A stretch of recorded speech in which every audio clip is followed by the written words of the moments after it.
We got book summary number 12 today, Hyperfocus by Chris Bailey. This is a very, very enjoyable read.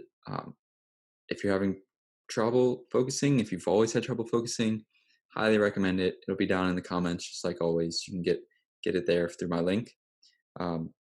So let's get started. I very much enjoy this book, very much recommend it. So hyperfocus, use that for productivity, and then scatter focus for creativity and rest. So again, like Bored and Brilliant and all these other deep work, all these other books, you should have periods of extreme focus and periods of complete rest. And you alternate through those, and that makes you more productive, more creative. So hyperfocus is you just focus on one thing and you fill up your attention circle, is what he likes to call it. While scatter focus is intentionally letting your mind wander, and novel external environments, nature, new parks that you haven't been to, or if you're inside a cluttered and messy room, they're both very good for stimulating new ideas. And he argues, multitasking isn't really a thing unless, it can be done when doing one mindless and habitual task and something else. Since habitual tasks, they don't take much up of your intentional space. Example, driving to work on a familiar route. It's very habitual and automatic, so that's why you get some really great ideas on your drive to work. You solve problems and do that kind of stuff because it's so repetitive and your mind doesn't really have to think about it much. Fun fact, our brains burn 20% of the calories we take in. And in this book, environment kept on coming up, as with a lot of the books I've been reading. Our external environment influences us like crazy. We don't even realize it. And so he says, just simplify your environment. The less you have to think about frees up your RAM or your attention circle. So leading to better ideas, more focus. And on average, we do a task for 40 seconds before getting distracted. Wow. So just getting to 1 minute is extremely advantageous.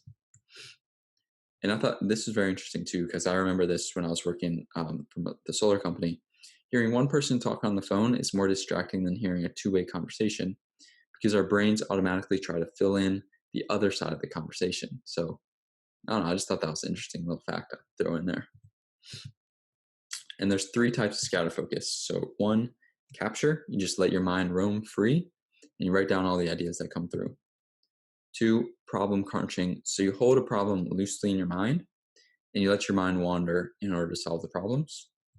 And 3, habitual. So just perform simple tasks and the ideas will come. Go for a walk, do the laundry, the dishes, habitual tasks.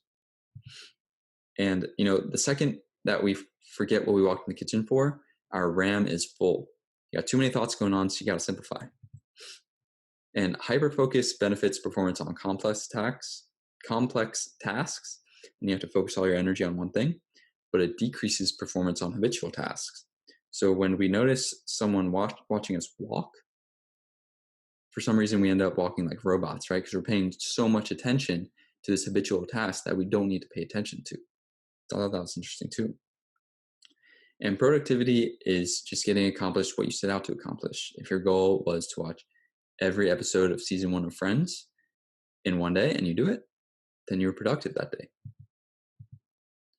And we like distractions because they kept us alive. So if a caveman was too focused on his fire, he wouldn't have noticed the bear and he would have gotten eaten up. Another fun fact, TV is so relaxing because we don't have to think. Someone else has dictated our thought process for the whole show for 30 minutes or an hour, or even more if it's a movie. So that concludes Hyperfocus. Guys, if you thought this was valuable, please like it. Help me out. It helps the YouTube algorithm. Also, remember to subscribe to the channel. I post book summaries every Monday, Wednesday, and Friday.